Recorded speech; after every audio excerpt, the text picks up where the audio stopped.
আল্লাহর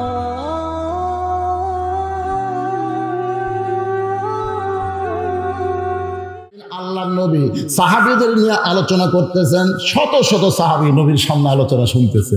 সুবহানাল্লাহ। নবী যখন ওয়াজ করে এই ওয়াজ, মাথার উপর পাখি পায়খানা করছে, মাথার উপর পাখি বসে আছে, নবী একসময় ওয়াজ করতে করতে তোমার মাথার পাখি কচ্ছে, হুজুর আপনার ওয়াজের দিকে তাকায় আছি, অন্য কোনো দিকে খেয়াল নাই। সুবহানাল্লাহ। সাহাবীরা পাগলের মতন ওয়াজ শুনতেছে, আর পিছন দিক থেকে হোসেন এসে বলতেছে, ও না না, সারাদিন খালি সাহাবী নিয়ে থাকে রে, তোমার সাহাবীগুলো ছুরি দাও, এখন তোমার সাথে আমি খেলে করবো। মানে প্রতিদিন নবী আবার একটা সময় হাসান হোসেনকে দিছে খেলার জন্য। সুবহানাল্লাহ বলেন না কেন? খালি সাহাবীর সামনে ওয়াজ করে, সাহাবীর সাথে থাকে সবসময়। আবু বকর রাদিয়াল্লাহু হুযায়ফাতুল ইয়ামিনকে বলতেছে, যা তাড়াতাড়ি যা, ওকে আটকা। ও যদি নবীর কাছে আসে তাহলে কিন্তু আমাকে ওয়াজ শোনা শেষ। হুযায়ফাতুল ইয়ামিন এক দৌড়ে গিয়ে হোসেনকে বুকের মধ্যে দিয়ে বলতেছে, বাবু এখন তুমি তোমার নানার কাছে যাইও না, কারণ তোমার নানা এত সুন্দর কথা বলতেছে, সাহাবীরা কলিজার খাতায় সেগুলা লিখতেছে। জোরে করে সুবহানাল্লাহ। ছোট্ট হোসেন হুযায়ফাতুল ইয়ামিনের কোল থেকে বলতেছে, রে নানা সাহাবীরা, আমার নানাকে চিনো বলে নানার কথা তোমাদের ভালো লাগে, কিন্তু আমাকে চিনো না বলে নানার কাছে আমাকে যাবার দেও না। আজকে শুনে না, ওই নানার চাইতে আমি হোসেন কোনো অংশে ছোট না। যেই কইছে নানার চাইতে কোন অংশে ছোট না, হক আলী কিন্তু বসে আছে। কে বসে আছে? দৌড়ে এসে হুযায়ফার কোল থেকে নিয়ে মুখের উপর একটা ঠাসি মারছে। এই ছোট মুখে যা আসে তাই কোষ, এত জোরে ঠাসি মারছে, নিচের দাঁত দিয়ে উপরের লক্কাইটা রক্ত বের হয়ে গেছে। কিছুক্ষণ পরে মুখ থেকে যখন হয় তাহলে হাতটা টান দেয়, এমন সময় হোসেন ওই রক্ত মাখা মুখে বলতেছে, ও নানার সাহাবী, আগে একজন সাহাবীর কোলে থেকে বলেছি ওই নানার চাইতে আমি কোনো অংশে ছোট না, কিন্তু এখন আমার বাবার কোল থেকে রক্ত মাখা মুখ নিয়ে বলতেছি ওই নানার চাইতে আমি হোসেন অনেক বড়।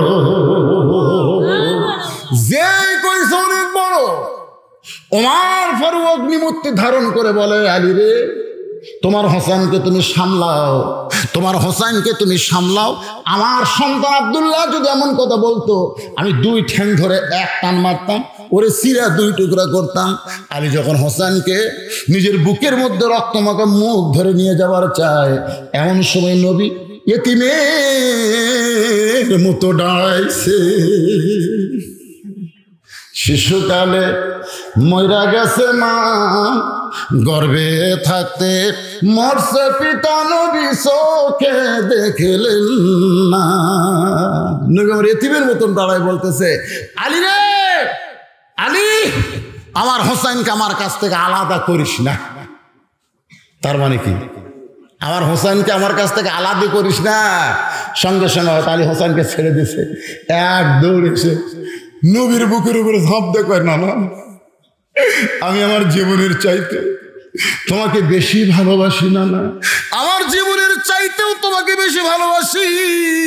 সঙ্গে সঙ্গে নবী আমার হোসেনের রক্তমাখা মুখে চুমু দিয়ে, নবীর মুখ রক্তাক্ত হয়ে গেছে, হোসেনের মুখ রক্তমাখা। আল্লাহ গো, তুমি সাক্ষী থাকো, হোসেন নিজের জীবনের চাইতে আমাকে বেশি ভালোবাসে, যার প্রমাণ কারবালার প্রান্তরে হোসেন দিয়ে গেছে। আল্লাহ রাসূল বলে, নানু ভাই, এই কথাগুলো তুমি আমাকে একলা বলতে পারো যে নানার চাইতে কোন অংশে ছোট না, নানার চাইতে অনেক বড়, এগুলো একলা কবা, এতগুলো মানুষের সামনে তুমি কসো। এই সাহাবীরা যে খেপে গেছে, দেখো তো ওমর কি খেপছে। তখন হোসেন বলতেছে, না না, আমার মনে হয় তোমারও মন খারাপ। নবী বলতেছেন, আমার মন খারাপ না, কিন্তু একটা জিনিস আমি চিন্তা করে ভাবলাম না, যে তুই আমার চাইতে বড় কেমনি হলি। হোসেন বলতেছে, না না, তাহলে বসো, ও আর শোনার লাগবে থর। নবী যখন বসেছে তখন হোসেন বলতেছে, না না, আমার 1 নম্বর প্রশ্ন হলো তোমার বাপ আর আমার বাপ, তুমি এখন বলো এই 2 বাপের মধ্যে কার বাপ বড়? তুমি কও। আল্লাহ রাসূল বলতেছে, আমার বাবা আব্দুল্লাহ জান্নাত পাবে কি পাবে না এ গ্যারান্টি আমি দিতে পারবো না, তারপরও আমরা বলবো নবীর বাপ মা জান্নাতি। জোরে কোন সুবহানাল্লাহ। এই শালা হেজাতিরা কয় নবীর বাপ মাও নাকি জাহান্নামে যাবে। শালা বেয়াদব কোথাকার, এদেরকে আমি হেজাতি কই। হেজাতি, হেজাতে বোঝেন না? হায় হায় হায় রে। আবার সেদিন এক হেজাতি কইল নবী নাকি মরে আছে, নবী নাকি কবরত মরে আছে।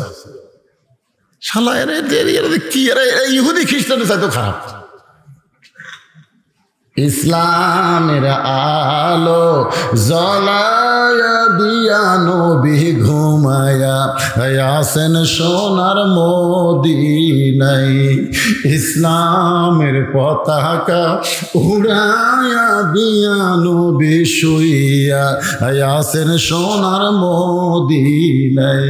যদি নবী মরে থাকতো তাহলে ফেরেশতারা এই দরুদ নিয়ে কার কাছে পৌঁছাইতো? আপনাদের কি ধারণা আমাকে নবী মরে আছে? মরে আছে?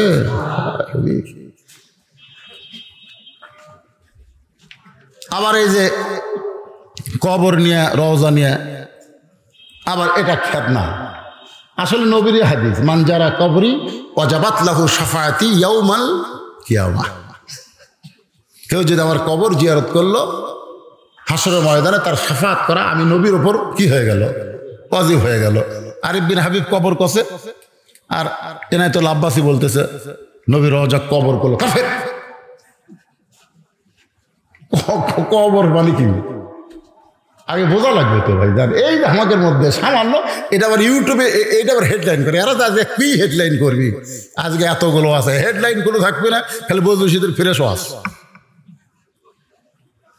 সেদিন দেখলাম কে যাচ্ছে যাচ্ছে, ওর নাম কি নয়ন নাকি, নয়ন আছে, মাছ দেওয়া লাগবে, এমন কাটিং কাটিং করে হেডলাইন করছে। আমার তো 1 সপ্তাহের মধ্যে ধরে নিয়ে যাওয়ার কথা।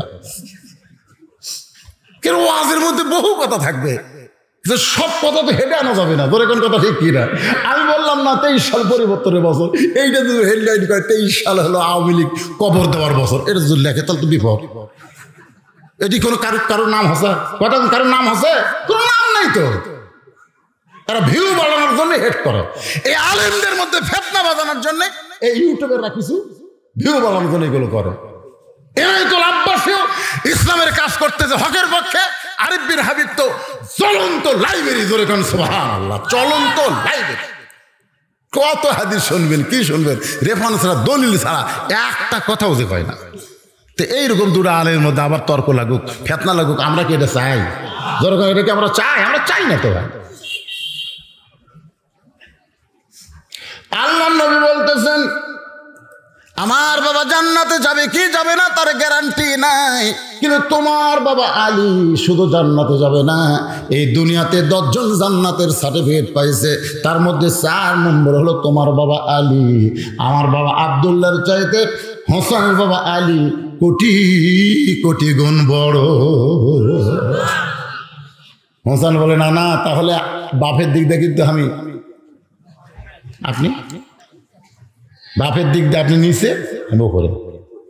এখন বলেন না না, আপনার মা আর আমার মা, এই 2 জনের মধ্যে কার মা দামি? নবী ফোন করছে যে এইরকম প্রশ্ন যে আমার লাতি কোনোদিন করবি এতগুলো সাহাবীর সামনে। আল্লাহ নবী বললেন আমার মা আমিনা জান্নাত পাবে কি পাবে না সেই গ্যারান্টি আমি নবী দিবার পারবো না। আর হোসেনের মা ফাতেমা শুধু জান্নাত পাবে না, জান্নাতি নারীদের নেত্রী হবে। আমার মা আমিনার চাইতে হোসেনের মা ফাতেমা আল্লাহর কাছে কোটি কোটি গুণ বড়। হোসেন বলে না না, তাহলে মায়ের দিক দেখ, তুমি কিন্তু নিচে থাকলে আমি মায়ের দিক দিয়ে উপরে চলে গেলাম। এখন 3 নম্বর প্রশ্ন, নানা বলো তো তোমার নানা আর আমার নানা, এই দুইজনের মধ্যে কার নানা বড়? এই কথা যেই মাত্র হোসেন করেছে, সঙ্গে সঙ্গে হযরত ওমর দৌড়ে এসে হোসেনের মুখে চুমু দিয়ে বলে, বাবা এত দামি কথা তুমি বলবে বাজান, আমরা কোনোদিন কল্পনা করি নাই। তোমার নানার নানা ওয়াহাব জুহুরিকে দুনিয়ার কেউ চিনে না, আর হোসেনের নানাকে শুধু দুনিয়ার মানুষ না, আল্লাহ কোরআনে করছে ঘোষণা, ওয়া ইন্নাকা লাআলা খুলুকিন আযীম। বিশ্ব নবীর চরিত্র ফুলের মতো না, ফুলের চাইতেও পবিত্র। বিশ্ব নবীর চরিত্র, আমার নেতা তোমার নেতা। ও বাবা, তুমি আমাকে মারছো বাবা, ফেলে দিয়েছো বাবা, তুমি কি আমারে চেনো? হতালিরা শরীর থরথর করে কাঁপতেছে, কিন্তু আল্লাহর কোরআনকে সুবহানাল্লাহ বলো। বেটা যতই চিনো টিনো কোক, সবচেয়ে আগে চেনা লাগবে কি? কোরআন। কোরআনের মহব্বতে ওই জান্নাতি খাবার টোবলা নিয়ে দরজা খুলছে। দরজা খুলে দেখে ফকির দাঁড়ায় আছে। যে ফকির কান্দর চড়াচ্ছে, হাঁটতে আর পারে না, যে ফকির শুতে হচ্ছে চাদরের উপর, সেই ফকির খাড়া হয়ে আছে। বাড়ির মধ্যে বউ পড়ে আছে, সন্তান পাও ধরেছিল, হ্যাঁচকা টান মারছে, হাতে জান্নাতের খাবার। আলী চিল্লাবে, এই ফকির 3 দিন হলে না খেয়ে আছিস, লড়বার পারিস না, আমার কান্দে চড়ে দরজা পর্যন্ত নিয়ে আসলাম, চাদরে শুয়ে রাখলাম, দাঁড়ায় আছিস কেন? ফকির বলতেছে, ওয়ালাইকুম আসসালাম। আলী চুমকে উঠছে, কে রে? সালাম দিলাম কখন, উত্তর দিল কখন? ফকির তুই তো আসলে ফকির না, বল বল তুই কে? কে রে তুই কে? আসলেই তো ফকির না, আসলে তাহলে কে? মুসলমান হিসাবে আমাদের জানার একটু অধিকার আছে না নাই? আল্লাহ কোরআনে বলেছেন, আল্লাযী খালাকাল মাউতা ওয়াল হায়াতা লিয়াবলুয়াকুম আইয়ুকুম আহসানু আমালান ওয়া হুয়াল আজিজুল গফুর। পরীক্ষা হবে ভাই, পরীক্ষা হবে। লিয়াবলুয়াকুম, তোমাদের পরীক্ষা করা হবে। কিসের পরীক্ষা? সাবজেক্ট কি? আহসানু আমালা, সুন্দর আমল। ঘড়ির দিকে তাকায় দেখেন, রাত বেশি হয়নি, 12টা বাজছে। আমি ওয়াজ আরো কিছু করবো, অসুবিধা নাই, কিন্তু এই যে যারা কোরআনকে ভালোবাসলেন আলীর সঙ্গে, আলীকে এটা ফকির না, কে? এটা শুনলেই আপনার আশ্চর্য হবেন। তা আমি কোনো অস্ত্র কোনো জায়গায় থুয়ে যায় না, সব করেই যায়। কিন্তু সমস্যা হলো, আমাকে এমন টাইমে, আমি তো আরো আগে এসে বসেছিলাম, কিন্তু টেজে আনতেছে না আদায়। আপনাদের গ্রামের ছেলে আমার বেলাল ভাই আদায় করতেছিল। আমি চিন্তা করলাম যে এই বেলকুচির মধ্যে, বেলকুচি, এনায়তপুর, বেলকুচি, চৌহালি, এই 3 থানার মধ্যে খালি টাকা চাওয়া লেওয়া যায় না। শোনা, আগে কথাটা শোনেন, আমি আপনাদের এলাকার ওয়াজ করিনি, খালি বলছি দেন। একবার ওই যেটা কি ওরা ক্ষুদ্র মাটিয়া, আমি বলছি ভাই 10,000 টাকার 10 জন প্লেয়ার, একজন করছে আমি 1 লাখ 10টা লাগবে। আমি এটা কোন জায়গায়? পরে গোটাল টেবিল গেলে 500 টাকা 100 টাকা ঠিক। আমি বলে এটা কোন দেশ রে ভাই? বেলকুচি হুজুর। তো এটাও বেলকুচি। এই রাজারা কি ফকির হসে? এই রাজারা কি ফকির হসে? এই রাজাপুর ফকিরের মতন টাকা দান করলো, 10,000 টাকা কেউ দেয়নি। আমি চিন্তা করলাম, এরা কি করবি? এরা মাদ্রাসা চলাবি কেমনে? এ মাদ্রাসা ভেঙ্গা তো বক্তা বিদায় করা লাগবে। জোরে কোন কথা ঠিক কিনা? মাসের ইটা খুলে বেঁচে বক্তা বিদায় কর, বক্তারও তোর টেকা থাকবি না। বাংলাদেশের তালিকা প্রকাশ পায় আলেমদের। এই জগা খিসরু মারা তদন্ত নয়, আমার আল্লাহ কোরআনে তদন্ত করেছে। ইন্নামা ইয়াখশাল্লাহ মিন ইবাদিহিল উলামা। আলেমের বহু বচন হলো ওলামা। বান্দা সমূহের ভিতরে সবচাইতে আলেম বান্দারা আল্লাহকে বেশি ভয় করে। আল্লাহর এই কোরআনের আয়াত মনে হয় আপনাদের বিশ্বাস হয়নি, হয়েছে? তো সুবহানাল্লাহ কোন না কেন? একবার সুবহানাল্লাহ বলে আপনি কি কবর চাচ্ছেন? সুবহানাল্লাহ এখানে আছে, সঙ্গে সঙ্গে আল্লাহর কাছে গেছে, আল্লাহ সুবহানাল্লাহ ধরে ওইটা জান্নাতের বাগানে রেখে দিয়েছে, সাথে সাথে একটা গাছ হয়ে গেছে। দেখছেন, আর একটা গাছ হলো ইউক্যালিপটাস গাছ নয়, ইউক্যালিপটাস মেহগনি গাছ না। এই গাছ হচ্ছে এমন একটা গাছ যে গাছে যা পাবেন ওলা তাস্তাহি আনফুসুকুম, চাওয়া মাত্র সেই ফল ওই গাছ থেকে আপনার কাছে চলে আসবে। যে গাছের ছায়া, ওই গাছের যে একটা ছায়া হবে, এই ছায়া অতিক্রম করতে তাজা ঘোড়া, ও ভিংড়ে ঘোড়া না, তাজা ঘোড়া দৌড়ালে 500 বছর লাগবে। চিন্তা করছেন? সেই সুবহানাল্লাহ আপনার বাড়িতে এসেছেন, সুবহানাল্লাহ বলবেন। আল্লাহ নবী বলেছেন আল উলামা ওয়ারাসাতুল আম্বিয়া, আলেমরা হলো নবীদের ওয়ারিস। সুবহানাল্লাহ। আপনাদের মাঝে মাঝে যে সমস্ত আলেম ওলামা বসে আছেন এবং মাগরিবের নামাজের পর থেকে এত রাত পর্যন্ত যিনারা আলোচনা করলেন, বিশেষ করে আমার ছোট ভাই বেলাল হোসেন, এই গ্রামেরই সন্তান, মাশাআল্লাহ অত্যন্ত গুরুত্বপূর্ণ আলোচনা করেছেন। আলেম সহ আজকের মাহফিলের বক্তাগণকে অন্তরের অন্তঃস্থল থেকে আমি শুভেচ্ছা জ্ঞাপন করছি। আমার সামনে যারা বসে আছেন এই সাইডে গিজ গিজ করে কেরাই বাবা, এ তো আমাদের গ্রুপের লোক। হ্যাঁ, কিসের গ্রুপ? না না, টুপিওয়ালা গ্রুপ না, আমরা টুপিওয়ালা এক গ্রুপ না। বসো বসো বসো। যিনারা বসে আছেন গত বছরও বসেছিলেন, গত বছর আল্লাহ আমাকে নিয়ে আইছিল, দীর্ঘ 1 বছর পরে আবার আসার তৌফিক দিয়েছে। আমার সামনে যারা বসে আছেন, আমি আমার অন্তরে অন্তঃস্থল থেকে আপনাদের সবাইকে শুভেচ্ছা জ্ঞাপন করছি। সম্মানিত মা বোনেরা মনে হয় সাইডে কিছু আছে, কিস কিস শব্দ শোনা যায়। মেয়েদের কণ্ঠের সাথে শয়তান কণ্ঠ মিলায়, এই জন্যে অল্প আস্তে করলেও জোরে শোনা যায়। আমি মা বোনদের বলবো, আপনাদের কণ্ঠটাও পরপুরুষের কানে যেন না আসে।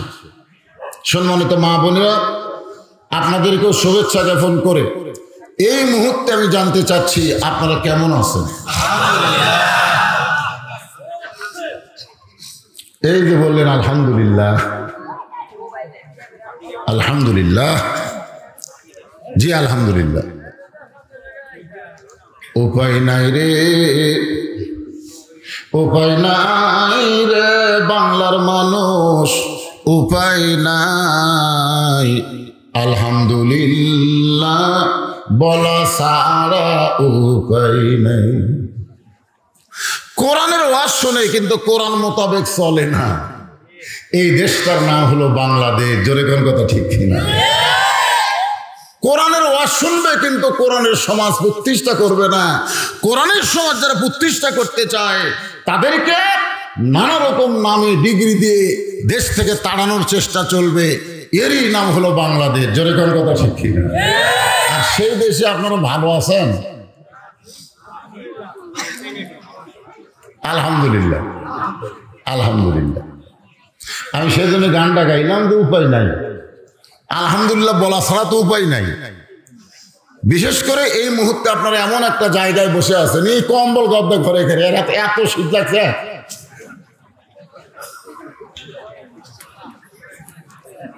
শোনেন, শুরুটা আপনাকে সাথে একটু সৌজন্যবোধক। যারা এখানে এসে বসে আছেন, আপনারা কি বিশ্বাস করেন যে নিচে খেয়ার উপরে সামিয়ানা, এইটা বেহেশতের বাগান? বিশ্বাস হয়? আমি বোধহয় গত বছর পাশে একটা আম বাড়ি আছে নাকি, এইরকম সামিয়ানা টাঙ্গাইয়া নিচে খেয়ার দেওয়া ওয়াজ, বৃষ্টি আসলে বুঝলেন, মনে করেন আজকে বৃষ্টি আসবে না, কিন্তু আপনাকে বোঝানোর জন্য বলতেছি, নিচে খেয়ার উপরে সামিয়ানা, একটুখানি বৃষ্টি হলে একটা মানুষও থাকবে না, এইটা বেহেশতের বাগান। আপনাকে বিশ্বাস হয়? বেহেশতের বাগান বিশ্বাস হয়? মাশাআল্লাহ, কি বিশ্বাস! যদি কোনো নাস্তিক আপনাদের প্রশ্ন করে, কোন মনে করেন কোন নাস্তিক যদি প্রশ্ন করে ভুয়া, নিচে খেয়ার উপরে সামিয়ানা, এইটা যদি বেহেশতের বাগানের নমুনা হয়, তাহলে বেহেশত খুব একটা ভালো না। বাগানের সাইজ দেখলে তো বেহেশত বোঝা হয়। এরকম প্রশ্ন যদি কেউ আপনাদের করে, আপনারা কি উত্তর দিবেন? হ্যাঁ, উত্তর দেওয়া লাগবে তো, কারণ বাংলাদেশে নিজুম মজুমদার নামে একটা নাস্তিক বার আছে। যেরকম কি নাম? নিজুম মজুমদার। এই সালে আহমদ তাকরিম একটা মাসুম বাচ্চাকে নিয়ে এই শালা শয়তান কথা কইছে। আমার মনে হয় এর জন্ম ঠিক হয়নি। উতুল্লিম বাদা যালিকা জানি, ছোট্ট একটা মাসুম বাচ্চা, তার চেহারা দেখলে প্রত্যেকটা মানুষের দয়া হবে। ধরে কোন কথা ঠিক কিনা? আর এই বাচ্চারে নিয়ে শালা নাস্তিক খারাপ কথা। এইরকম নাস্তিক মাঝে মধ্যে টক শোতে আসে। আজ থেকে বহু বছর আগে এরকম মুসলমানদেরকে লক্ষ্য করে নাস্তিকেরা প্রশ্ন করেছিল 6টা। ধরে কোন কয়টা? 6টা। 1 নম্বর প্রশ্ন হলো, তোমরা যে আল্লাহকে বিশ্বাস করে 5 ওয়াক্ত নামাজ পড়ো, মুয়াজ্জিন আযান দেয়, আর কঠিন মাঘের শীতে ল্যাপ তোষক লাত্তি মেরে ঠান্ডা পানিতে ওযু করে মসজিদে যাও, ফেরেশতা কয় আল্লাহ ল্যাপ তোষককে ফেলে দিয়া ঠান্ডা পানি উজু করে মসজিদে যারা যাচ্ছে ফজরের নামাজ পড়তে, এদের রেজাল্ট কি? আল্লাহ বলতেছে, বর্তমানে বাংলাদেশে যদি বদর যুদ্ধ থাকতো, তাহলে এরাই বদর যুদ্ধের সৈনিক হয়ে যেত। আপনি কি মনে করছেন ফজরের নামাজ পড়া এটা ইয়ের কি? আমাদের মতন 90 বক্তা, 100 জনের মধ্যে 90 বক্তা ফজরের নামাজ জামাতে পড়ে না। 100 জনের মধ্যে 90। আমি কিন্তু 10টা বাদ দিছি। কয়টা বাদ দিছি?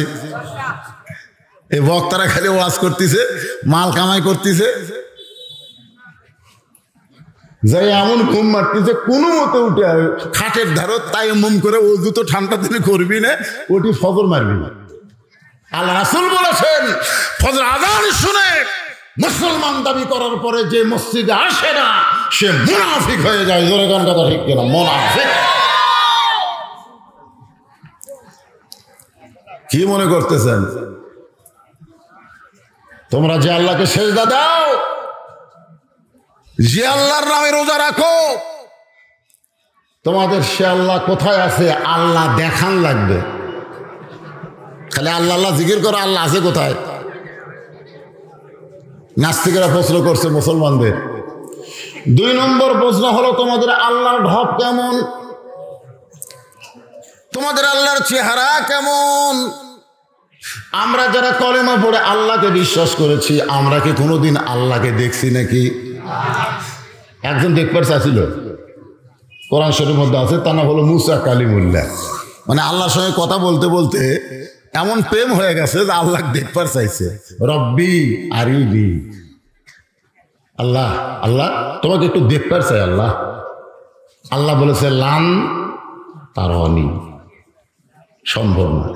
মুসা নবী আল্লাহ দেখবার চাই পারেনি, আর আমরা দেখবার চাইলে হবে?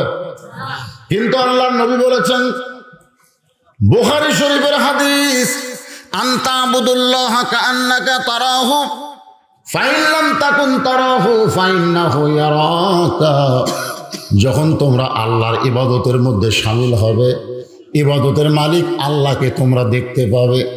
যদি দেখা সম্ভব না হয়, আল্লাহ যে তোমাদেরকে দেখতেছে এই বিশ্বাস তোমাদের কলিজার ভিতরে চলে আসবে। এক বক্তা বলেছিল যে কোন একজন আল্লাহর ওলি নাকি আল্লাহকে 50 বার দেখছে। কতবার দেখছে? মুসা নবী কিন্তু দেখবার পায়নি। আর কোন এক আল্লাহর ওলি নাকি 50 বার দেখছে। আজকে আমাদের বাংলাদেশে নবীদের চাইতে সাহাবীদের চাইতে অনেক মুরিদেরা পীর সাহেবকে বেশি মূল্য দেয়। জোরে কোন কথা ঠিক কিনা?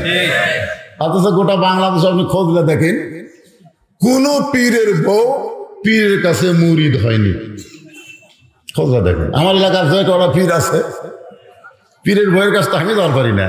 আমার চাচি খালা এদেরকে নিয়ে খোঁজ নিছি, যা বলছে যে আপনার স্বামী তো পীর সাহেব, আপনি কি স্বামীর হাতে মুরিদ হোসেন?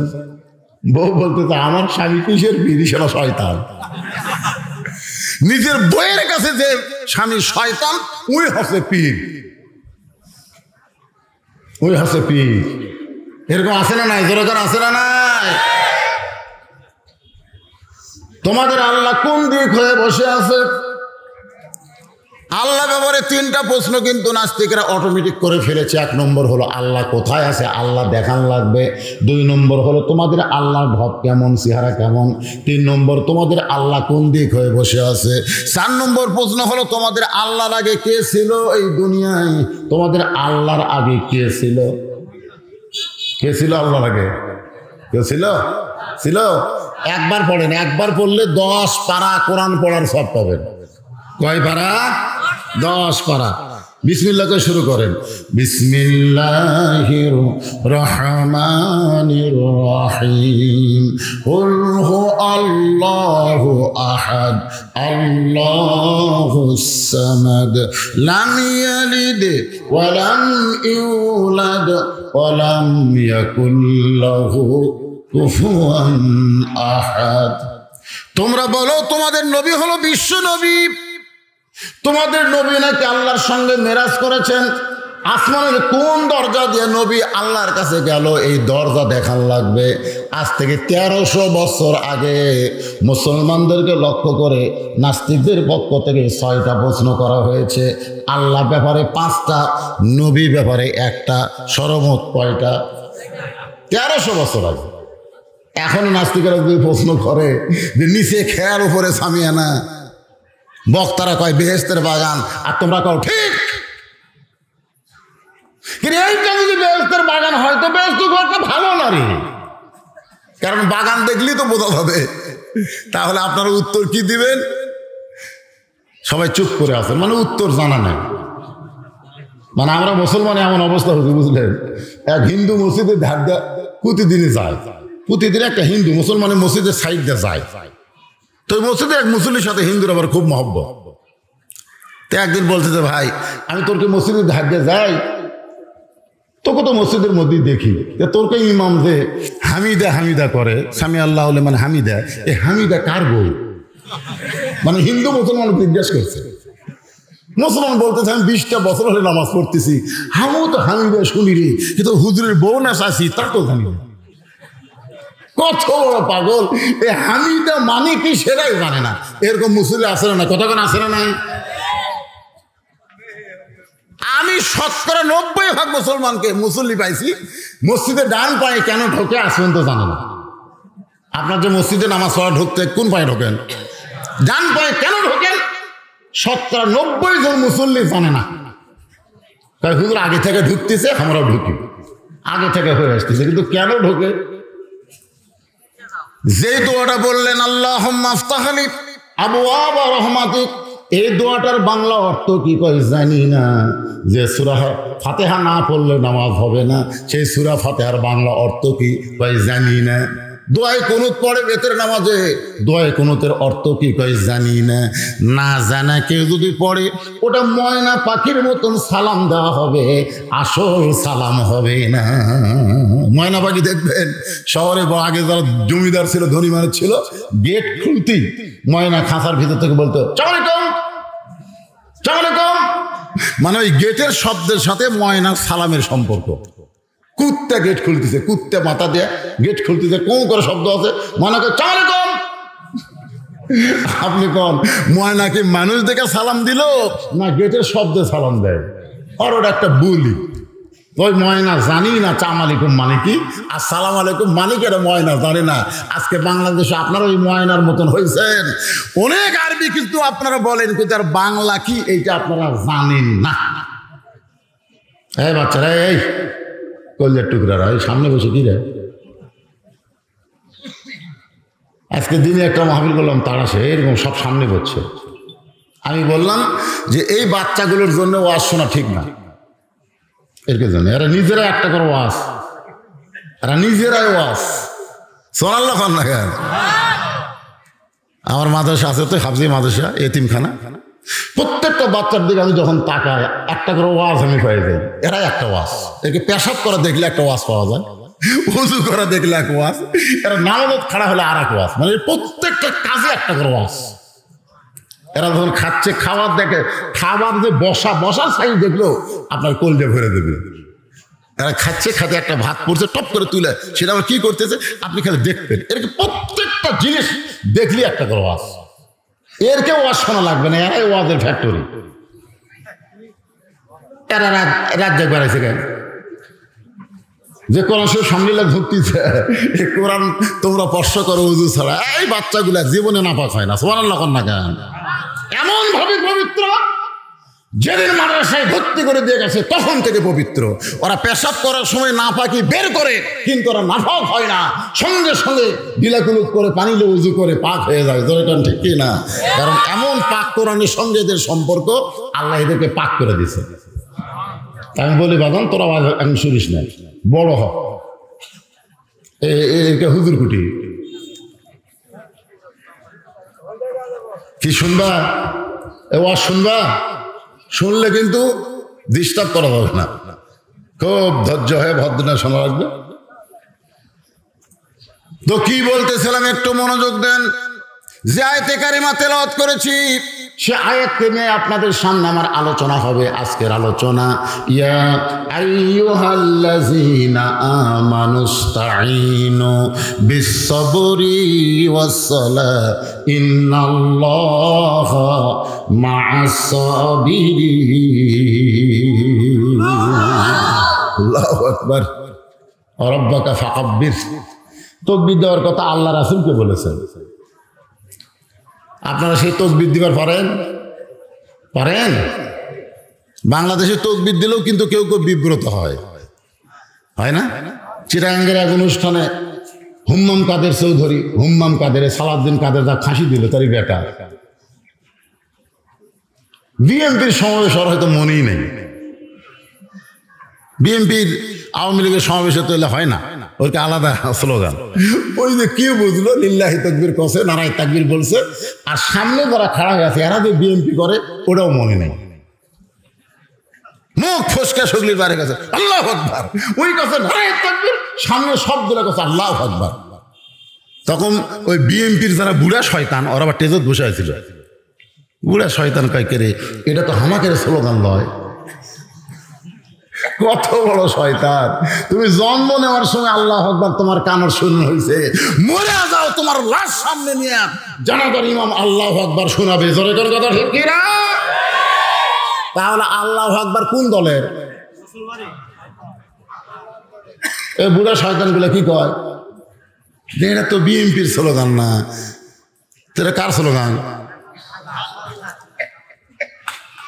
যখনই কোরআনের আয়াত তেলাওয়াত হবে, এল তেলাওয়াত শুনলে ইমান বাড়বে। তুলিয়াত আলাইহিম আয়াতুহু যাদাতুহুম ঈমানান। কোরআনের আয়াতের তেলাওয়াত শুনলে যাদাতুহুম ঈমানান মানে কি ইমান বাড়া যায়। ইমান বাড়ার লক্ষণ হলো সুবহানাল্লাহ না, ইমান বাড়ার লক্ষণ হচ্ছে আল্লাহু আকবার। আপনি সারাদিন সুবহানাল্লাহ কোন, সারাদিন কোন আলহামদুলিল্লাহ কোন, শয়তান আপনার কাছ থেকে লড়বি না। শয়তান দরকার হলে আপনি কোলের মধ্যে আসবি সুবহানাল্লাহ সুবহানাল্লাহ, শয়তানও আছে, আলহামদুলিল্লাহ আলহামদুলিল্লাহ, শয়তান আছে।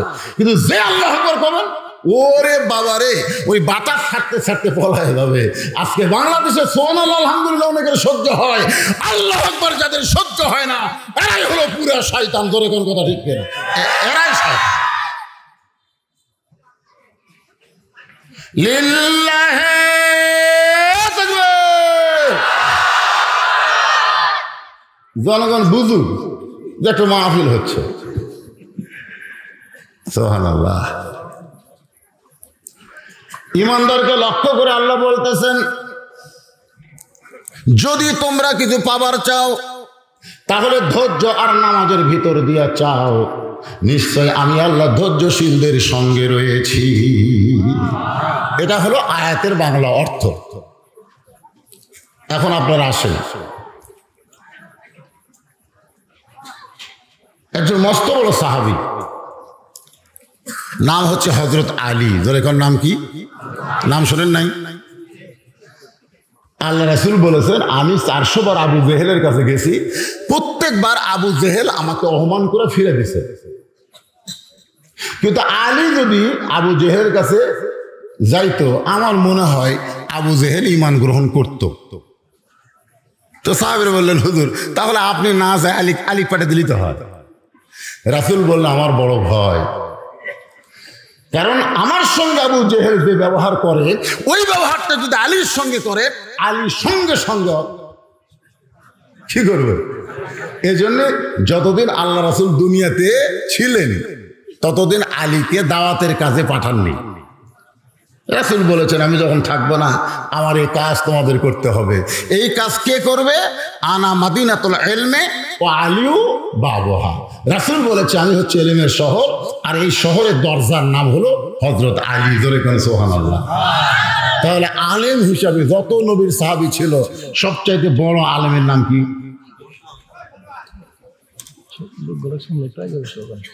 কি হচ্ছে? অসুবিধা হচ্ছে না তো? ও ওইদিকে অতগুলো খাড়া হয়ে গেছে। আচ্ছা, পিছনেও ডাঙায় আছে। বাজান এই একটু সামনে চাপা যায়? আছে? হ্যাঁ, তে আমার কানে কানে আমার কইল যে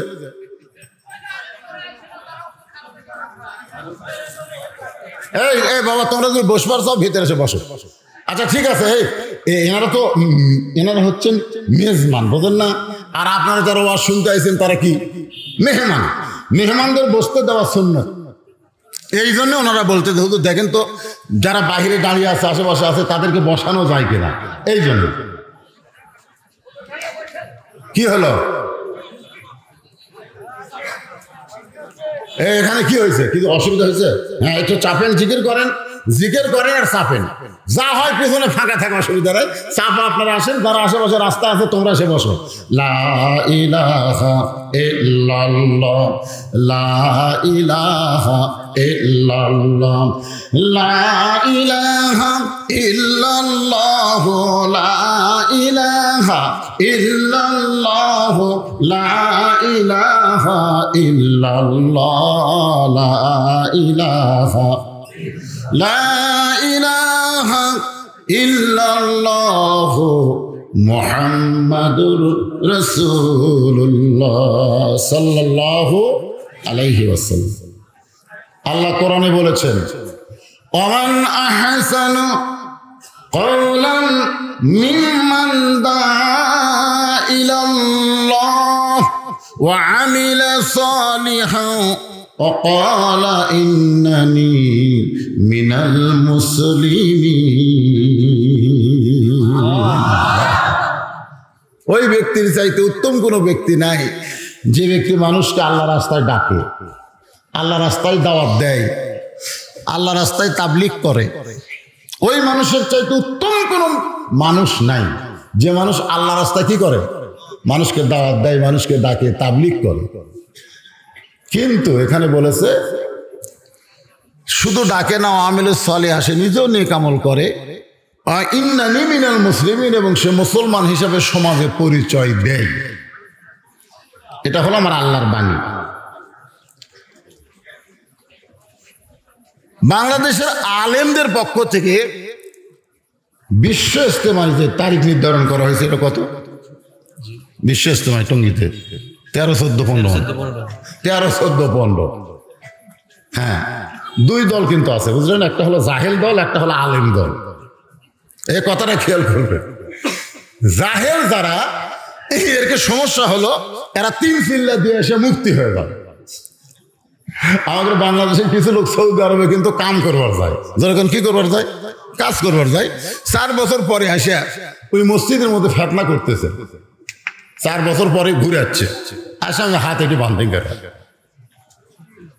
ওই কিন্তু সৌদি আরবে পড়বার যায়নি, কাম করবার গেছে। যখন কি করবার গেছে, ওই কি করবার গেছে, মুক্তি হবার গেছে। এটা হাত বাঁধে, পা ফাঁক করে থই, এরকম উলে মারে। ওর দাদা মারেনি, ওর বাপও মারেনি, কিন্তু উই মারে। আমি বললাম কে আবার এরকম হলি কেন? সৌদি আরবে চলেই চলে, আসল জাকাত যেটা চলবে সেটা করবে। বাংলাদেশের কোনো আলেম সৌদি আরবে যায় পরিবর্তন হয়নি, কিন্তু এই জাহেল গুলো যায় যা দেখিছে তাই শিখেছে। জোরে কোন কথা ঠিক কিনা ভাইজান? আসেন, আল্লাহ রাসূল দুনিয়া থেকে বিদায়ের পরে হযরত আলীর উপরে এই দায়িত্বটা পড়ে গেলেন। কি দায়িত্ব? এই নবিয়ানা কাজ, দাওয়াতের কাজ। কারণ দাওয়াতের কাজ করতে গেলে তার ইলম থাকতে হবে। ইলম থাকার দরকার আছে না নাই? দরকার আছে না? এই যে নাস্তিকেরা যে 6টা প্রশ্ন করলো, এর উত্তর দেওয়ার মতন ইলম আলিমের থাকা লাগবে। তো নিচে খেয়াল উপরে সামিয়ানা, এই যে কেমনে জান্নাতের বাগান হলো, এটা আপনারা দিবেন না পারলেও আমার দেওয়ার যোগ্যতা থাকা লাগবে। দরকার কথা ঠিক কিনা? লাভ দৌড়ে একজন বলতেছে সারা জীবন কন সূরা ফাতিহা কোরআনের মা, সারা জীবন কন সূরা ফাতিহা কোরআনের মা। তো কোরআনের বাপ কোন সূরা? আমি চিন্তা চলে গেলাম, ঘেরে সূরা ফাতিহা হলো উম্মুল কোরআন, কোরআনের মাও। তো কোরআনের বাপ কোনটা রে? ওই হাত কয় হুজুর কন কোন সূরা বাপ? আমি কইলাম বাজান সব জায়গায় বাপ খোঁজা যা ঠিক না। তো বলে হুজুর সব জায়গায় বাপ খোঁজা ঠিক না মানে? তুমি বলো ঈসার বাপকে, বলো ঈসা নবীর বাপকে। দেখো ঈসা নবীর বাপ নাই। ঈসা নবী যদি বাপ ছাড়া হবার পারে, আমাকে কোরআনও বাপ ছাড়া হবার পারে। জোরে তোর কথা ঠিক কিনা? তাহলে মা হতে হচ্ছে, বাপের কি দরকার? তাহলে এইরকম কিছু টেকনিক, কিছু ব্রেন থাকার দরকার আছে না নাই? জোরে কোন আছে না নাই? এরকম কিছু টেকনিশিয়ানের কাছে নাস্তিকেরা টক সুদ ধরা পড়তেছে। আপনার দেখবেন এই আলিমদের কাছে ওরা পারতেছে না। একদিন মনে করছিল আমরা সব জানতাম, কিছুই জানে, কিছুই জানে না। সুলতান মাহমুদ প্রধানমন্ত্রীকে নিয়ে বের হয়েছে সকালবেলা ভ্রমণে। প্রধানমন্ত্রী খালি গল্প করতেছে, আমার যোগ্যতা আছে বলে আমি প্রধানমন্ত্রী। সুলতান কয় থামতো, কি তোর যোগ্যতা? আপনি আমার এমনি প্রধানমন্ত্রী করছেন। আচ্ছা ঠিক আছে, তোর এত যোগ্যতা, এই পুকুরে কয় গ্লাস পানি আছে ক? প্রধানমন্ত্রী কয় যাবো না। আপনার কি মাথা খারাপ নাকি? পুকুরের পানি কোনদিন গিলাস জমা যায়? ইতিমধ্যে এরকম একটা ছোট্ট বাচ্চা মাদ্রাসায় যাচ্ছে, কোরআন শরীফ বুক দিয়ে। সুলতান মাহমুদ ডাক দেয়, বলে বাবু এদিকে আসো। তো বলতেছে আমার ডাকলে আসসালাম, কি করে ডাকতেছেন? বলে তুমি কোথায় যাও? বলে মাদ্রাসায় যাই। তুমি মাদ্রাসায় গিয়ে কি বুঝলা? বলতেছে আমার হুজুর আমাকে হাদিস শোনাইছে, খায়রুকুম মান তাআল্লামাল কোরআন ওয়া আল্লামা। ওই ব্যক্তি সবচেয়ে সম্মানী, দামি, যে কোরআন শিখে এবং শিখায়। জোরে করে সুবহানাল্লাহ। সুলতান মাহমুদ বলতেছে বাবু তুমি ছোট মানুষ, 7-8 বছর বয়স, এই পুকুরে কয় গ্লাস পানি হবে? বাচ্চা মুসকে মুসকে হাসে। প্রধানমন্ত্রীকে যাবো না, এটা পাগলাই প্রশ্ন করেন। ও ছেলেটা কোরআন শরীফে সুমাতে বলতেছে আগে গিলাস তৈরি করেন। পুকুরের সমান যদি গিলাস হয় 1 গিলাস, পুকুরের অর্ধেক হলে 2 গিলাস, 4 ভাগ হলো 4 গিলাস। এখন আপনি আগে গিলাস বানান, তারপরে আমি হিসাব করবো। সুলতান মাহমুদ দৌড়ে এসে বাচ্চাটাকে কোলে নিয়ে কয়, যার সিনার মধ্যে কোরআন থাকে, ইলমের মধ্যে কোরআন থাকে, দুনিয়ার কোন নাস্তিক তাকে ঠকাবার পারবে না। জোরে কোন কথা ঠিক না? এই কোরআন খালি পড়ার জন্য আসে নাই তো, সব কিছুই আল্লাহ এই কোরআনের মধ্যে দিয়ে দিছে। সব কিছু তো আজকে আমি বলতে পারবো না, যতদূর বলি একটু মনোযোগ দিয়ে আপনারা শুনবেন। আল্লাহ নবী দুনিয়া থেকে বিদায়ের পরে এরকম দাওয়াতের কাজ করে হযরত আলী নিজের বাড়ির দিকে ফিরতেছেন। কারণ নবীর দাওয়াতের কাজ করবার গেলে বাড়ির দিকে ফেরা লাগবে, বাড়ি ছাড়া ফিরা লাগবে। 2 দিন হোক 3 দিন হোক ফিরার আসার দরকার আছে না নাই?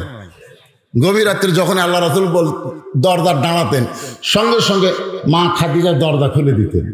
আল্লাহ রাসূল বললেন, খাদিজা আপনাকে তো ডাক দেওয়া লাগে না, আমি যত রাতিয়ে ফিরে আসি না কেন, দরজা দাঁড়ালেই দরজা খুলে দেন, ব্যাপার কি? খাদিজা বলে, হুজুর আমার বিশ্বাস আপনি যতই দাওয়াতের কাজ করেন আপনি বউকে ভুলে যাননি। আপনি বউকে ভুলে যান নাই, আপনি বউয়ের কাছে আসবেন এই আশায় আমি দরজায় দাঁড়িয়ে থাকি, আপনি আসলে একসঙ্গে আপনাকে নিয়ে ঘুমাবো।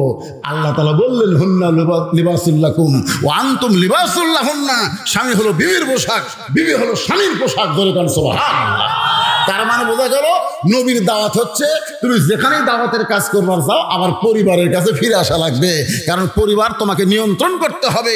প্রত্যেকটা অভিভাবককে, প্রত্যেকটা পরিবারের জন্য আল্লাহ রাখাল স্বরূপ দুনিয়াতে প্রেরণ করেছে। জোরে করে কথা ঠিক কিনা? ওই মুয়াজ্জিন আমাকে বলে হুজুর আগে তো আমি আজান দিতাম কিন্তু এরকম হতো না, এখন কি হয়েছে? ফজর আজানে যখনই শুরু করি তখন কতগুলো কুত্তে দৌড়ে আসে হুজুর। আমি আজান শুরু করতে ওরা বাংলার কাছে, আমি আজান দিই এরা উ করে।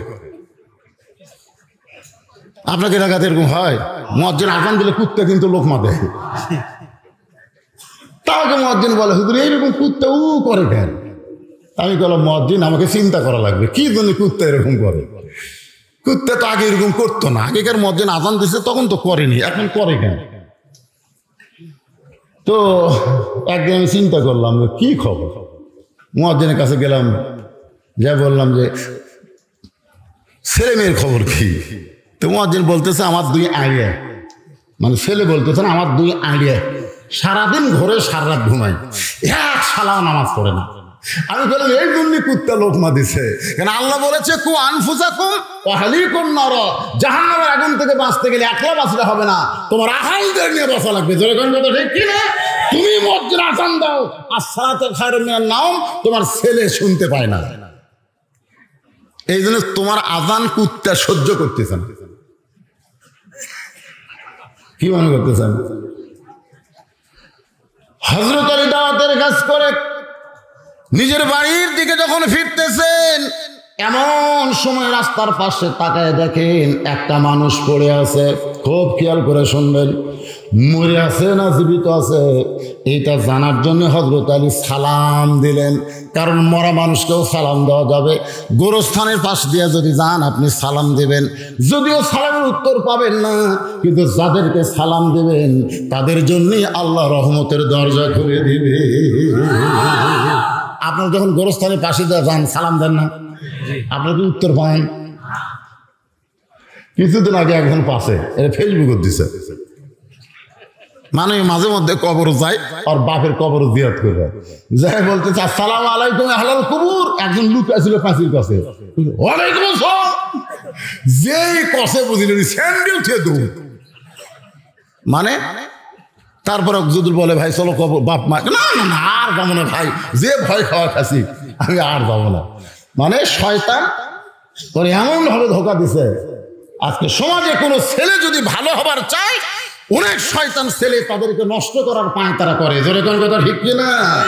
কারণ বর্তমানে যুবকদের যে চরিত্র আমি দেখতেছি, এই ইয়ং জেনারেশনকে যেভাবে দেখতেছি, স্বয়ং জিবরাইল এসেও যদি ওয়াজ করে এদেরকে ভালো করা যাবে না, এদেরকে ভালো করার কোনো সম্ভাবনা নাই। এই মোবাইল এদের জীবন ধ্বংসের একেবারে দ্বার প্রান্তে পৌঁছা দিয়েছে। যখন কথা ঠিক কিনা? এই মোবাইল এই ইয়ং জেনারেশনকে এমন জায়গায় নিয়ে গেছে সেখান থেকে ফিরে আনা খুব কঠিন। বক্তার ওয়াজ দিয়ে এই যুবকদেরকে সাইজ করা যাবে না, এমনকি স্বয়ং জিবরাইলও যদি ওয়াজ করে তাও এরা সে ওয়াজ শোনা ভালো হবে না।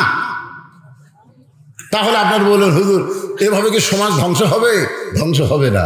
এই সমস্ত যুবকদেরকে ভালো করতে গেলে একটা মন্ত্র লাগবে, সেই মন্ত্র হলো অনুনাজ্জিলু মিনাল কুরআনি মা হুয়া শিফাউ ওয়া রাহমাতুল লিল মুমিনিন।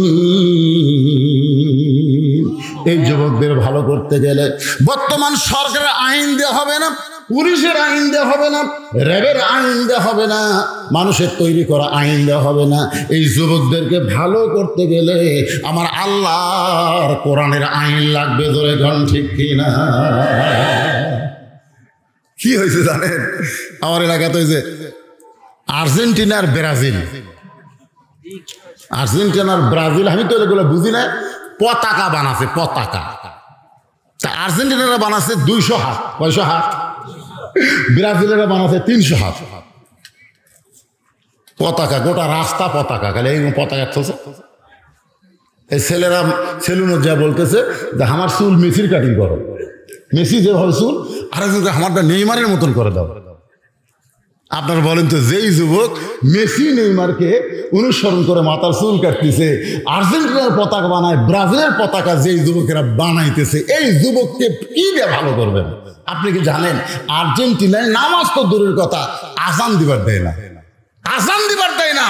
ব্রাজিলে কোরআন তেলাওয়াত করতে দেয় না। মেসিকে সাংবাদিক জিজ্ঞাসা করছে যে পৃথিবীর মধ্যে আপনার একটা ভক্ত দেশ আছে, সে দেশের নাম হলো বাংলাদেশ। মেসি বলতেছে বাংলাদেশ কি? মেসি বলতেছে বাংলাদেশ কি? বাংলাদেশ একটা দেশ। আমি তো জানি না। পরে মানচিত্র দেখে 1 লোক ঠেকানোর মধ্যে একটা দেশ আছে, তার নাম বাংলাদেশ। কোটি কোটি ভক্ত, মেসি কয় আমি ওই দেশের নামই জানি না। যেই দেশের নাম মেসি জানে না, সেই মেসির মতন চুলের কাটিং তুমি করতেছো যুবক। তুমি তো জানো না মান তাশাব্বাহা বিকওমিন ফাহুয়া মিনহুম, যেই জাতকে অনুসরণ করবে সেই জাতের সাথে তার হাসর হবে। মেসির সঙ্গে নেইমারের সঙ্গে যাদের হাসর হবে, এরা কোনোদিন জান্নাতের দরজা দেখবার পাবে না। জোরে কোন কথা ঠিক না? ফিরে আসো বাবা, ফিরে আসো, আর পাগলামি করিস না রে যুবকের, আর করিস না বাবা। কি পাগল! আমি প্রশাসনের লোকজনকে বলি যে আপনারা বাংলাদেশে কোনো লোক যদি পাকিস্তান মনে করেন বিশ্বকাপে চান্স পেল, মনে করেন এই ফুটবল বিশ্বকাপে পাকিস্তান চান্স আছে, তাহলে ব্রাজিলের পতাকা টাঙ্গাচ্ছে, আর্জেন্টিনার পতাকা টাঙ্গাচ্ছে, কেউ যদি পাকিস্তানের পতাকা টাঙ্গায়, এ কথা কন না কেন, কেউ যদি টাঙ্গায়, খালি রাজাকার ওর 14 গোষ্ঠী ধরে নিতে ভিতরের কথা ঠিক না। আমি বলবো যে পাকিস্তানের পতাকা টাঙ্গালি যদি আপনাদের কলজাটা আগুন লাগে, বাংলাদেশের জমিনে শুধু বাংলার পতাকা থাকবে, অন্য কোন দেশের পতাকা উড়বে না। ধরে কথা ঠিক না? ওই ইহুদি খ্রিস্টানদের দেশের পতাকা আমাদের বাংলাদেশে কেন উড়বে? আমি বাবাকে বলতেছি, আপনি কেমন বাপ? আপনার ছেলে বিল্ডিং এর উপরে ব্রাজিলের পতাকা টাঙ্গাই দিচ্ছে, আপনি কেমন বাপ? আপনি কেমন বাপ? আপনার ছেলে বিল্ডিং এর উপরে আর্জেন্টিনার পতাকা টাঙ্গাচ্ছে, আপনি কেমন বাপ? একটু মনোযোগ দিয়ে শোনেন। হযরত আলী বোঝার জন্য সালাম দিলেন, লোকটা জীবিত আছে না মারা গেছে, রাস্তার পাশে পড়ে আছে, এই জন্যই সালাম দিলেন। আসতেছেন দাওয়াতের কাজ করে, আসসালামু আলাইকুম ইয়া আব্দুল্লাহ, এ আল্লাহর বান্দা তোমার উপর আল্লাহ রহমত বর্ষিত হোক। সঙ্গে সঙ্গে লোকটা পড়ে থাকা লোকটা মাথা তুলে বলতেছে, এই মিয়া, এই মিয়া। আলী বলতেছে, অযথা সালাম দাও কেন? আজকে 2 দিন হলে কিছু খাইনি, পেটের মধ্যে ক্ষুধার আগুন জ্বলতেছে, তোমার সালামের দোয়া খালি আমার চামড়ার উপর দিয়ে যাচ্ছে, ভিতরে ঢুকতেছে না। আপনারা কি মনে করতেছেন? আমার পেটে যদি ক্ষুধার আগুন জ্বলে, কেউ যদি খালি বারবার সালাম দেয়, ওই সালাম দিয়ে কি আমার ক্ষুধার আগুন নিভবে? বর্তমান প্রধানমন্ত্রী কি করেছে, আগামী 23 সাল দুর্ভিক্ষ। মারাত্মক কিন্তু কথা। দেশের প্রধানমন্ত্রী যদি এই কথা কয় যে 23 সাল বাংলাদেশ দুর্ভিক্ষ হবে, আপনাদের কি মনে হয়? যেই দেশে একটা পাখি উড়ে যাওয়ার সময় পায়খানা করলে মাটি পড়লে একটা গাছ হয়। আমরা আগে জাম খাসি, আম খাসি, গাছ লাগে খাসি, মানুষ আম খায় হাঁটি ফেলা দিছে, ওটা একটা গাছ আছে। পাখি জাম খায় উড়ে যেতে পায়খানা করছে, ওটি একটা জামের গাছ আছে। যেই দেশের মাটিতে পাখির পায়খানা পড়লে গাছ হয়, সেই দেশে কোনো দুর্ভিক্ষ হতে পারে না। এই দেশটা হলো রহমতের দেশ। জোরে কোন কথা ঠিক কিনা?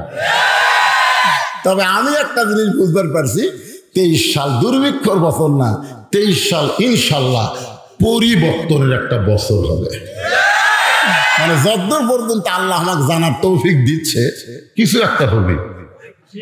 কারণ খাড়া হবার পারে না, 2 জন মাজা ধরে আছে, তারপরও একজন মন্ত্রী বলতেছে খেলা হবে, খেলা হবে। ওই কিন্তু খাড়া হওয়ার পারে না, আর মাজা ঢোকা দিয়ে ধরে আছে।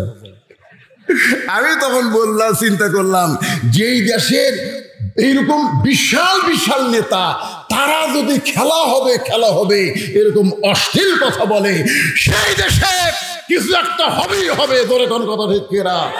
খেলা হবে, জালেম আলেমের মধ্যে খেলা হবে, হক বাতিলের মধ্যে খেলা হবে, অন্ধকার আলোর মধ্যে খেলা হবে। ধরে কোন কথা ঠিক কিনা? দুর্ভিক্ষ হবে না, পরিবর্তন হবে। বুঝতে পারতেছেন না তো? আল্লাহর বান্দার একটু মনোযোগ দিবেন। হযরত আলীর রাগ হয়ে গেল, কারণ হযরত আলী এই দুইটা হাত শুধু মোনাজাতের হাত না, এই দুইটা হাত হলো তরবারি ধরার হাত। এই দুইটা হাত হ্যাঁচকা টান দিয়ে কামুল দুর্গের দরজা ভাঙ্গার হাত। জোরে কর সুবহানাল্লাহ। সেই লোকটাকে বলতেছে, এই মিয়া 2 দিন হলে না খেয়েছি, মিয়া সালাম দাও কেন? যদি পারো টোপলার ভিতরে খাবার দে। হযরত আলীর গাও খালি জ্বলতেছে, এখানে পড়ে আসিস, লড়ে পারিস না, তোর আবার এইরকম জবান। কিছু একটা বলতে যাবে, এমন সময় আল্লাহর কোরআন হযরত আলীর সামনে এসে বলতেছেন, আম্মা সাইলা ফালা তানহার। সূরা মাউন পড়েন। আরাআইতাল্লাযী ইউকাযযিবু বিদ্দীন ফাযালিকাল্লাযী ইয়াদুল ইয়াতীম ওয়ালা ইয়াহুদ্দু আলা তুআমিল মিসকিন। আল্লাহু আকবার। আল্লাহর কোরআন এসে হযরত আলীকে বলতেছে, সব জায়গায় শক্তি খাটান যায় না, সাইলকারীর সঙ্গে খারাপ ব্যবহার করা যাবে না। এটা কার কথা? ওই ক্ষুধার কারণে খালি আমি বলছিলাম, বলছে হুজুর 2 টাকা দেন। আমি কইছি ভাই ভাঙতি নাই, খালি বলছি ভাঙতি নাই। ওই একটু সাইডে যায় বলতেছে, পান খাওয়ার সময় ঠিকই ভাঙতি হয় হুজুর, চা খাওয়ার সময় আপনার টাকা ঠিকই ভাঙতি হয়, খালি ভিক্ষা চালি ভাঙতি নাই। আমি কইলাম ফকির রে, কিন্তু কোরআনের আয়াত আমাকে রাগ বন্ধ করে দিল যে ফকির খিদে লাগছে, তুই তো কবি, তোর ভাঙতি, তুই তো আসলেই ঠিক, চা খাওয়ার সময় ভাঙ্গাস না, পান খাওয়ার সময় ভাঙ্গাস না, তো ফকিরের ভিক্ষে দেওয়ার সময় ভাঙ্গাও পারিস না, না পারলে গোটাল দে। হযরত আলী বলতে, ভাইজান আমি দাওয়াতের কাজ করে নিজের বাড়ির দিকে ফিরতেছি, এই মুহূর্তে আমার সামনে আমার কাছে কোনো খাবার নাই, আমি তোমাকে খাবার দিবার পারলাম না। তুমি যদি কষ্ট করে আমার বাড়ি পর্যন্ত যাবার পারো, তাহলে আমার বাড়ি থেকে তোমার সামনে খাবার দেব ইনশাআল্লাহ। ফকির বলতেছে, তোমার বাড়ি পর্যন্ত যাওয়ার শক্তি আমার নাই, যদি শক্তি থাকতো তাহলে রাস্তার কাছে পড়ে থাকতাম না, বাড়ি পর্যন্ত দিবার গেলে আমাকে কান্দে করে নেওয়া লাগবে। কি করবে বেকায়দা? আল্লাহর কোরআনকে সম্মান দিয়ে হযরত আলী ফকিরকে কান্দে করে নিজের বাড়ির দরজা পর্যন্ত নিয়ে আইছে। ফকির কান্দে চড়েছে, দাওয়াতকারী হযরত আলীর কান্দে। এই দরজায় যখন নামাবে, এমন সময় আলীর সামনে ঈমান বলতেছে, আলী রে, হাসরের ময়দানে আল্লাহ বলবেন, আমি তোমার দরজায় ভিক্ষা করতে গেছিলাম, তুমি কেন ভিক্ষা দিলে না?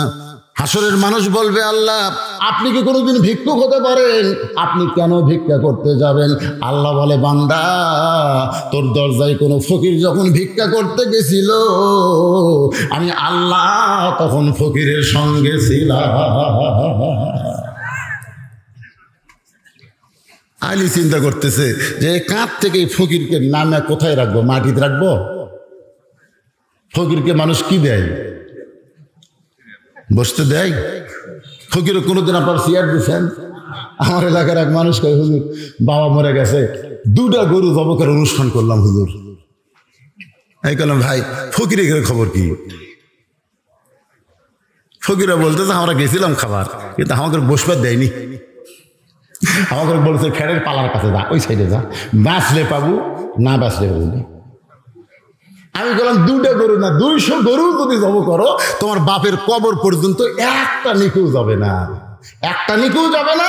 কারণ 5টা দলের জন্য আল্লাহর জান্নাত আশা করে আছে, তার মধ্যে একটা দল হলো মুতিমুল জাইয়ান, যারা ক্ষুধার থেকে অন্ন দান করে, তাদের জন্য আল্লাহর জান্নাত আশা করে আছে। তোমার বাবার সওয়াব পাবে, তুমি যদি সমস্ত ফকিরকে বাছাই করে খাওয়াও তাহলে সওয়াব পাবে।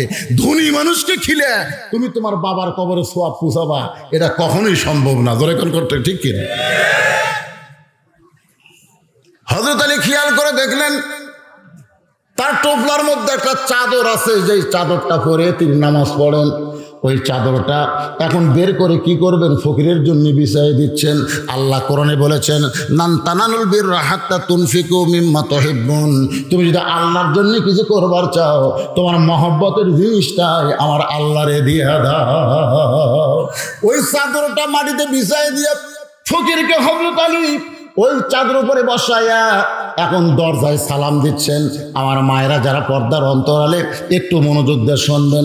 হযরত আলী দরজায় সালাম দিচ্ছেন, আসসালামু আলাইকুম ইয়া আহলাল বাইত।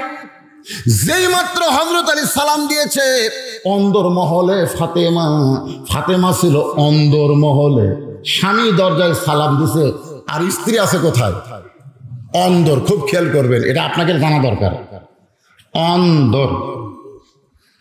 ইমাম গাজ্জালীকে অন্দরমহল সম্পর্কে বলা হয়েছিল, হুজুর অন্দরমহল কি? ইমাম গাজ্জালী বললেন কবর।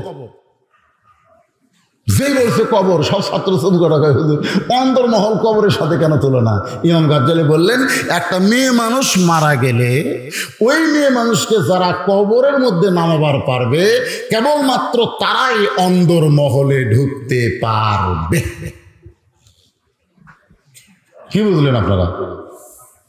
আমার কথা কি বুঝতে পারলেন? কি বুঝলেন?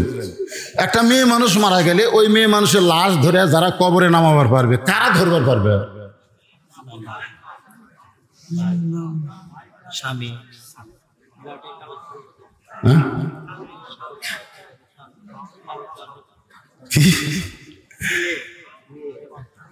মেয়েকে কবর কি করে নামবে? ছেলে।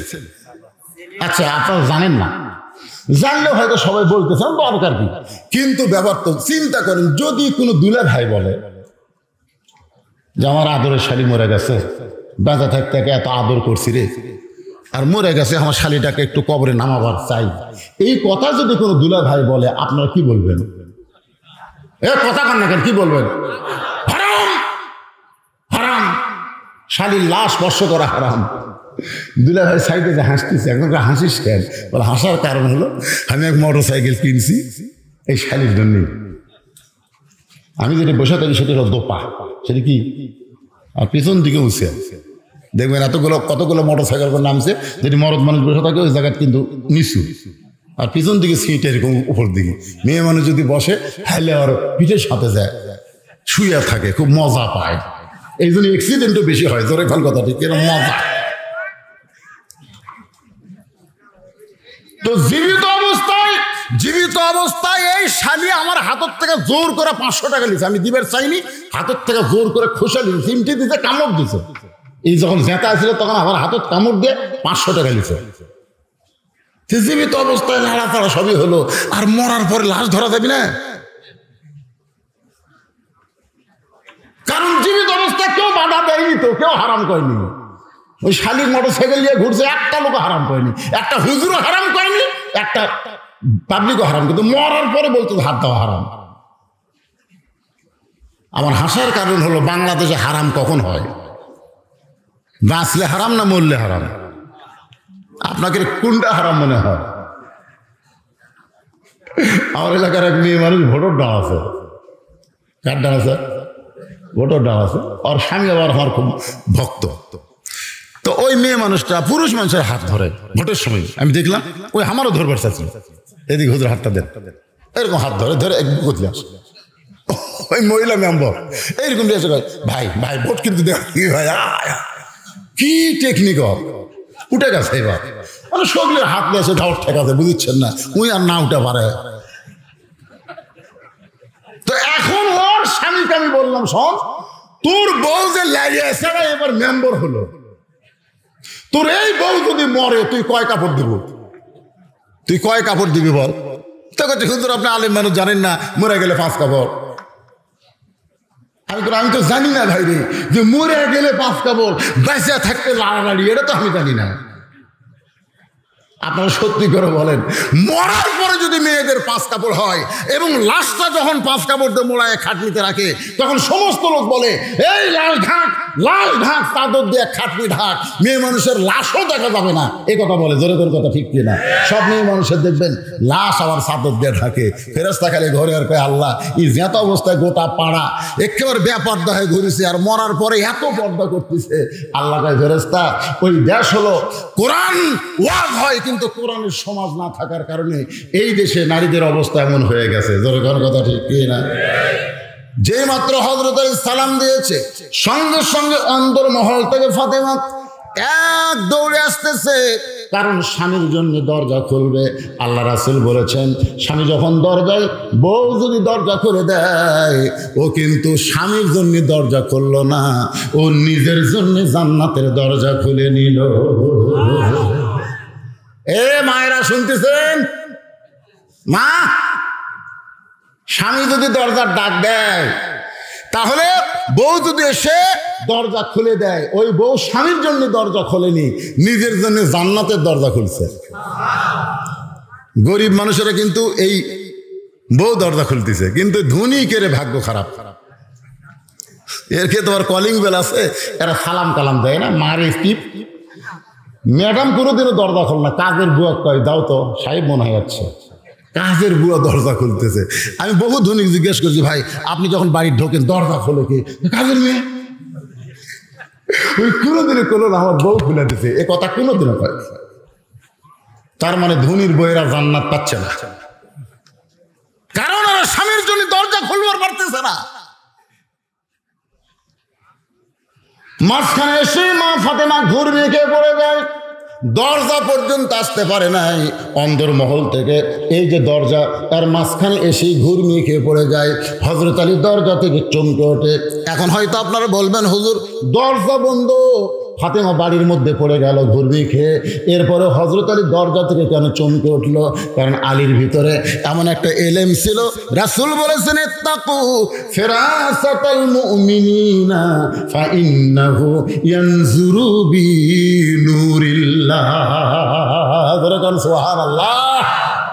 এই আলেমদেরকে আল্লাহ এমন একটা চোখ দিয়েছে, এই চোখ কিন্তু এই 2 চোখ না, এটা বন্ধ করলে এই চোখ খুলে যায়। আপনার বন্ধ করে দেখেন, আমি এখনই চোখ বন্ধ করলে কাবা দেখে পাচ্ছি, কিন্তু খুলে দেখে পাচ্ছি না, কাবা নাই। মানে এই চোখ বন্ধ করলে মদিনা আমার সামনে এসে হাজির, কাবা সামনে আমি দেখাচ্ছি, তো বন্ধ না করলে ওটা আনা যায় না, বুঝলেন? বন্ধ করলে আপনার চোখ বন্ধ করছেন কোনোদিন? মানে এখনই বন্ধ করছে নাকি বাবা? এখন প্র্যাকটিস করে দেখো, সেই বাড়ি, বুঝলেন? হায় হায়, বাড়ি তো নয়, মনে হয় জান্নাত। চোখ বন্ধ করে দেখেন তো। মিশে মায়াই পয়লা তুমি করছো কত খেলা, পশ্চিমে তাকিয়া দেখো তোমার জীবনের ডুইবা যাবে বেলা। হযরত আলী চমকে উঠলেন, নিজেই দরজা খুললেন। দরজা খুলে ভিতরে গিয়ে দেখে ফাতেমা পড়ে আছে। স্বামী কপালে চুমো দিয়ে বলে, বিবি গো, এইভাবে তুমি পড়ে আছো কেন? ফাতেমা বলতেছে, আমার ভাগ্য খারাপ, এতদিন পরে স্বামী আমার দাওয়াতের কাজ করে বাড়িতে আসলো, আর আমি দরজা খুলতে পারলাম না, আমার ভাগ্য বড় খারাপ, আমার ভাগ্য বড় খারাপ। আলী বলে, ফাতেমা তুমি কেন পড়ে গেলে সেইটা আগে বলো, তোমার শরীরে কোনো শক্তি নাই। ফাতেমা বলে, স্বামী গো, আজকে 3 দিন হলে আমার বাড়িতে কোনো খাওয়া নাই, আমি নিজেও খাইনি, আপনার 2টা সন্তান 2 দিন হলে না খাইয়া কানতে কানতে এখন ঘরের মধ্যে ঘুমায় গেছে। আমার শরীর দুর্বল হওয়ার কারণে আমি ঘুরমি খেয়ে পড়ে গেলাম, আপনার জন্য আমি দরজা খুলতে পারলাম না। আলী কান্দে, পাগলের মতন কান্দে। যার বউটা 3 দিন হলে খায় নাই, সন্তান 2টা 2 দিন হলে খায় নাই, আর দরজায় বসে আছে কে? ধরেন দরজাত কে বসে আছে? কি ফকির? ঠান্ডা ফকির না গরম ফকির? যে সালাম দিলে এই মিয়া, এখন যদি আলী যায় ফকিরকে বলে, বাবা ফকির, ও বাবা, তোকে তো আমি কান্দত করে নিয়ে আসলো বাবা, কিন্তু বাড়ির মধ্যে ঢুকা দেখতে আমার বউ 3 দিনের না খাওয়া রে, আমার সন্তান দুইটা 2 দিন হলো খায়নি, বাবা মাফ করে মাফ করে। এই কথা যদি আলী ফকিরকে বলে, ফকির তো সালাম বিলি দিয়ে দিছে, আর এই কথা বললে কি হবে? হযরত চিন্তায় পড়ে গেলেন কি করব। এমন সময় যে আয়াত দেওয়া শুরু করলাম, ইয়া আইয়ুহাল্লাযীনা আমানুস্তাঈনু বিস-সাবরি ওয়াস-সালাহ ইন্নাল্লাহা মা'আস-সাবিরিন। আল্লাহর কাছে যদি কিছু পাওয়ার চাও তাহলে অধৈর্য হলে চলবে না, ধৈর্য আর নামাজের ভিতর দিয়ে চাওয়া লাগবে। যেখানে ফাতেমা পড়ে আছে তার পাশে হযরত আলী জায়নামাজ বিছালেন, জায়নামাজ বিছায় 4 রাকাত সালাতুল হাজত, উদ্দেশ্য পূরণের নামাজ। কয় রাকাত? 4 রাকাত। নামাজ শেষ করে আল্লাহকে বলতেছে, আল্লাহ আল্লাহ। এমন একটা ফকির দরজাত বসে আছে, আল্লাহ যেই ফকির সালাম দিলে এই মিয়া কয়, যেই ফকির আমার কান্দে চড়ে দরজা পর্যন্ত আইছে, কিন্তু বাড়ির মধ্যে ঢুকে দেখি আমার বউ 3 দিনের না খাওয়া, সন্তান 2 দিন হলে না খেয়ে ঘুম পাড়তেছে। আল্লাহ আল্লাহ, আমি নামাজ পড়লাম, খালি খালি চাচ্ছি না, নামাজের মাধ্যমে তোমার কাছে চাচ্ছি, আমার ফাতেমার জন্য নয়, হাসান হোসেনের জন্য নয়, ওই দরজার ফকিরের জন্য একটু ভিক্ষা দাও। কারণ আমার বউ 3 দিন হলে না খেয়ে আছে, এখন পর্যন্ত আমার উপরে তার কোনো অভিযোগ নাই, আমার হাসান হোসেন বাপের উপর অভিযোগ করে কোনো অসুবিধা নাই, কিন্তু ফকির এই তো আমার ছাড়বি না। তা আল্লাহ দেখো, আল্লাহ দেও, আল্লাহ একেবারে হয় দোয়া করতেছে আর চোখের পানি টস টস করে করতেছে। আমাকে মোনাজাত তো দড়ি পাকা না, মোনাজাত এরকম কে কি করতেছে, কেউ হাতে কে করছে। 2-1 সময় ভিডিও, তো আমার ভিডিও আর আমি দেখি, তো দেখি না এগুলো ইউটিউবে যখন তাই দেখি। আপনার মত কথা কি? মোনাজাতের সঙ্গে সঙ্গে চোখের পানি, 2 হাতের তালু ভিজে যাচ্ছে। অনেক সময় হযরত আলী কাঁদতেছে, এরপরেও আল্লাহর তরফ থেকে কোনো ভিক্ষা আসে নাই।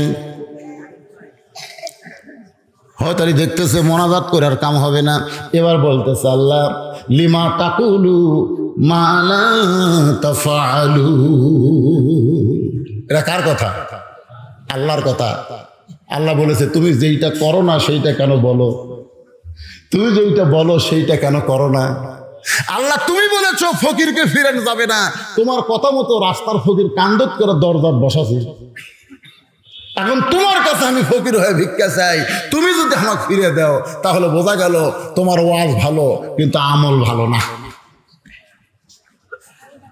কাক বলতেছে? কথাটার মধ্যে কিন্তু পেঁয়াজ বোঝা লাগবে। দেখেন, তুমি বলেছো ফকিরকে ফিরাস না, তোমার কথা মানবার যায় ফকিরকে কান্দত করে বাড়ির দরজাত বসালাম, এখন তোমার কাছে আমি ফকির হয়ে ভিক্ষা চাচ্ছি। আমি কি আমার জন্য চাচ্ছি, আমার সন্তানের জন্য চাচ্ছি না, আমার বিবির জন্য চাচ্ছি না, দরজার ফকিরের জন্য ভিক্ষা চাই, তারপরে তুমি দেও না। তোমার কথা আছে ভালো, কাজ ভালো না, এমন কথা আল্লাহ কইছে রাগ করে। সঙ্গে সঙ্গে আল্লাহ জান্নাত থেকে 1 টোপলা খাবার হযরত আলীর 2 হাতের মধ্যে দিয়া দেয়। দুনিয়াতে কোনো ধনী মানুষ যদি ভালো কিছু পাক করে, আপনারা বলেন তো আশেপাশে সুগন্ধ যায় কি যায় না? ধনীর বাড়ির পাশেই হলো গরিবের বাড়ি। প্রতিদিন ধনী ইলিশ মাছ খায়, গরুর গোস্ত খায়, দেশি মুরগি খায়, আর গরিব চাউলের যে দাম, ঠিক মতো চাউল কিনবার পারতেছে না। একই জায়গায় বাড়ি, এটা গরিবের বাড়ি, এইটা ধনীর বাড়ি। ধনী প্রতিদিন খায়, ধনীর ছেলে কমলা খায়, সোঁচা ফেলা দিলে গরিবের ছেলে দৌড়ে গিয়ে ওই সোঁচা তুলে মুকুট দেয়, মুকুট দেয়, সোঁচা তুলে মুকুট দেয়। ওই সোঁচা নিয়ে বাবার কাছে কান্দের, বলে বাবা এইটা খাবো, চাল কেনার পয়সা নাই। ছেলে যখন কমলা খাবার চায়, বাবা ঠাস করে কান ছড়ায়, চর মারে। আল্লাহ ডাক দেয়, বলে ধনী রে, তুই জান্নাতে যাবার পারবি না, জান্নাতে যাবার পারবি না। জান্নাতে যদি যাবার চাও তাহলে তোমার পাশের গরিবের বাড়িকে আগে দিয়ে তারপরে তুমি খাও। কথা কর না কেন, কথা কর না কেন? একলা একলা খাবার চাও, দরজা বন্ধ করে খাও।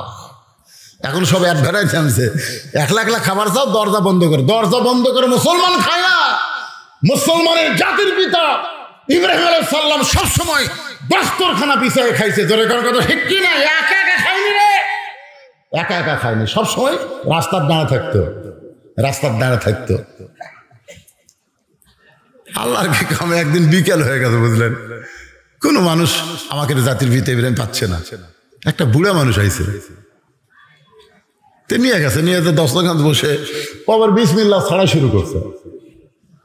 হয়তো ইব্রাহিম বলতেছে বিসমিল্লাহ বলেন, বিসমিল্লাহ বিসমিল্লাহ। তোর না না, আমি তো বিসমিল্লাহ দল লই, আমি অগ্নি পূজা করি, আমি বিসমিল্লাহ কব কেন? যেই কথা আমি বিসমিল্লাহ দল লই, অগ্নি পূজা করি, খালি কাড়ি গেছে। ইব্রাহিম আলাইহিস সালাম দেখতে থেকে, শালা তুই তো মুসলমানই না, খালি খাড়া লিছে। ফকির তো চলে গেছে। আল্লাহ ডাক দেয় বলে, ইব্রাহিম যাক, আমি 80 বছর হলে পাল্টিছি, আর এক সন্ধ্যা খিলাবে পারল না? আমি আল্লাহ 80 বছর ধরে রেজেক দেই, আর এক সন্ধ্যার দাওয়াত দিয়ে খালি কেড়ে নিলে? নবিয়ানা ডিগ্রি যদি রাখতে চাও, তাড়াতাড়ি দৌড় দাও। ইব্রাহিম ও ভাই রে, ফকির কয় কি হচ্ছে হুজুর? বুকত লেখা সব ভাই সব। কি জন্যে খালি কায়দা নিয়ে ডাকেন কেন?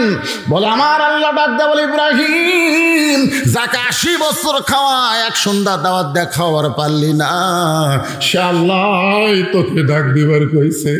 অগ্নিপূজক কান্দার বলে, আজ থেকে একদিন ছাড়া দিলাম, তোমার আল্লাহ কি আমার আল্লাহ মেনে নিলাম।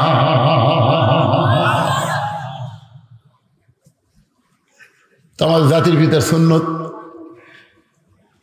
আমাকে এক মুরব্বী গ্রহণ করছে, কিন্তু কাম হলো মুরব্বীর আবার বউ গেছে মরিয়া, বুঝলেন? তো প্রতিদিন রাস্তার থেকে একটা করে ফকিরলা বাড়িতে আসে। বেটার বউয়ের আর সহ্য হচ্ছে না। বেটার বউ কয়, বুড়া তুই কি ভাত দেওয়া আমার কঠিন, তুই কি আবার এই যত সহায় সম্পত্তি বাড়ি ঘর সব কিন্তু বুড়ার। যে বুড়া ফকিরকে নিয়ে আসে, বুড়া কিন্তু ইমনি আনে না, জমা জমি সব সেলেক দিয়েছে, সেলেক দিছে। বুড়া এখন একলা খায় না, আমাকে আল্লাহ এত দিছে, একটা আমার বউ নাই, একটা আমার জাতির পিতার সুন্নত। বেটার বউ খুব মন খারাপ। একদিন স্বামী বলছে, দেখো তোমার বাপ কিন্তু বুড়া বয়সে ভীমরুদ্ধি ধরছে, প্রতিদিন একটা করে লোক নিয়ে এসে ভাত খায়। বেটা বলতেছে, এই ফগুন নেই, আমার বাপ সম্পর্কে কথা বলিস কেন? যে বাড়িতে এসে সেটা আমার বাপের, যে জমি সব আমার বাপের, তা আমার বাপ খেলাবি না, তোর বাপ খেলাবি? বউ কয়, রে বাপও যেরকম বেটাও সেই রকম। এখন চিন্তা করতেছে কি করা যায়। মেয়ে মানুষের বুদ্ধি বোঝেন না। মুরব্বী একটা ফকির নিয়ে এসে কেবল বসাচ্ছি, বেটার বউ কাঁদতেছে। কি আছে বৌমা? আব্বা আপনি জানেন না তো, আপনি এরকম আজকে একটা লোক লিয়াচ্ছেন, ভালো মন্দ কিছু পাক কর্ম কিছুই নেই। তো বুড়া বলছে, তাহলে ব্যাগ দাও, টাকা দাও। তো ব্যাগ আর টাকা দিছে, আব্বা একটু ভালো মন্দ বাজার করে নিয়ে আসেন, আপনি একটা মানুষ নিয়েছেন, তা খিলার লাগবে না। মুরব্বী খুশি হয়ে বাজার করে গেছে। আর ওই বেটার বউ ওই বুড়ে যে ফকির যেটি বসে আছে, ওই ফকিরের কাছে যাই, মরিচ পিসটিছে আর কান দিচ্ছে। এদিক তো বুড়ে হাত করবে গেছে। ফকির বলছে, কি আমার কান্দ কেন? বলে, কান্দার কারণ হলো তুমি বাবা, তুমি। আমার জন্য কানতেছি না বাবা, তোমার জন্য। আমার শ্বশুর মধ্যে একটা ব্যারাম ঢুকছে, একটা করে ফকির দিকে ধরে নিয়ে আসে, আর এই যে শিল দেখতেছে, মরিচ দেখতেছে, এই শিলের আঘাত মরিচ দিয়ে তোমার পা এর আগে দিয়েছিল বাবা, ওই ব্যবসা হয়ে গেছে, আজকে তোমার কি হবে, এই জন্য আমি কানতেছি। ফকির কই, তাই তোরে যে দেশে ছায়া ভিক্ষা পাওয়া যায় না, আর সেই দেশে আমাকে হাত ধরে কি লেভেল দিয়েছে, এই বুড়ার তো মাথা খারাপ। বেটার বইয়ের কথা শুনে ফকির দূর, ফকির আর থাকে। ইদিক মুরব্বী বাজার করে, অভাব রে ভাই, বাপ মা যদি মরা যায়, কিয়ামত পর্যন্ত কানলে বাপ মা পাবেন না। দরকার হলে বউ তালাক। কথা কন না কেন? হ্যাঁ,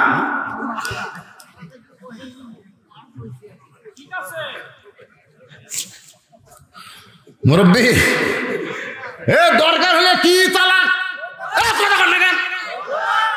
কিন্তু বাপ মাকে ছাড়া যাবে না, বাবার মতন আপন বন্ধু নাই রে দুনিয়ায়। এটা সাদা কালা গান না, এটা বাদাম বাদাম গান না, এই গান গাইলে সব আছে। সবাই বলেন, বাবার মতন আপন বন্ধু নাই রে দুনিয়ায়। নিজে না খাইয়া বাবা, নিজে না খাইয়া বাবা সন্তানকে খাওয়ায়। বাবার মতন আপন বন্ধু নাই রে দুনিয়ায়। এখন হাসান হাসান জানে বাবার হাতে খাবার মানি, খাবার পাওয়া যাবে। হোসেন দৌড়ে গিয়ে বলে, মা মা তোমার কাছে খাবার চাইলে তুমি খালি কান্দো। দেখো বাবার হাতে খাবার। দৌড়ে গিয়া বাবার দুইটা পা জাপটে ধরে বলে, বাবা এতদিন কোথায় ছিলেন বাবা, তাড়াতাড়ি খাবার দেন, খাবার দেন গো বাবা। আমি আর আমার হাসান ভাই না খেয়ে ক্ষুদাই। ও আমার মা দেখো বাবা না খেয়ে কত কষ্ট পায়। আলী হোসেনের দিকে তাকায়, হাসানের দিকে তাকায়। দুইটা সন্তানের শুকনো মুখ দেখে তার কলিজা ভাঙে যায়। কিন্তু আল্লাহর কোরআন বলতেছে, ইন্নামা আমওয়ালুকুম ওয়া আওলাদুকুম ফিতনা। আলী রে সন্তানের মুখের দিকে তাকায়া ওই হাতের বেহেশতি খাবার দরজার ফকিরকে ভুলে যাস না। সন্তান আর সম্পদ হলো বিপদের কারণ। তোর জন্যে কিন্তু দেইনি, ফাতেমার জন্যে কিন্তু খাবার দেই নাই। তোর হাসান হোসেনের জন্য কিন্তু তুই খাবার চাস নাই, তুই দরজার ফকিরের জন্য খাবার চাইছিস। আলী যতই সন্তান কান্দুক, বিবি বাচ্চার দিকে না তাকায় দরজার দিকে চলে যা। আপনারা বলেন তো, হযরত আলীর কাছে আল্লাহর কোরআন বড় না সন্তান বড়? পাও যেই বাড়াবার আছে, হোসাইন যেরকম ধরা দরকার, খিদে লাগিছে, হাতত খাবার দিচ্ছে না, মেজাজ খারাপ হবে না, দুই কাঁকড়ার মতো চাপিয়ে ধরেছে। হযরত আলী দেখতেছে না এটা ছাড়াই লাগবে, ছাড়া লাগলে একটু এক হাতে এরকম খাবার ধরছে, এক হাতে হেঁচকা টান মারছে। হেঁচকা টান মারা যেই মাত্র ছাইড়া দিছে, হোসাইন একটু গড়ে পড়েছে। আর হাসান সামনে থেকে দৌড়ে এসে হোসাইনের মাথাটা উড়াতে নিয়ে কপালে চুমো দিয়ে বলে, ভাই রে তুই না কইলি মা ভালো না বাবা ভালো, বাবার হাতে খাবার থাকে তারপরেও বাবা খাবার দেয় না রে। আর মার কাছে খাবার না থাকলে মা কান্দে। দেখ আমাদের বাবার চাইতে মা অনেক ভালো।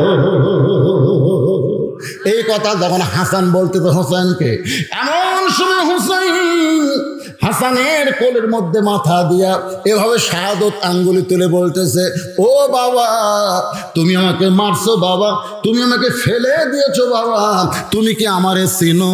সুবহানাল্লাহ বলেন। এইভাবে হযরত আলীকে শাহাদত আঙ্গুলি তুলে বলতেছে, ও বাবা তুমি আমাকে মারছো বাবা, তুমি আমাকে ফেলে দিয়েছো বাবা, তুমি কি আমারে চিনো?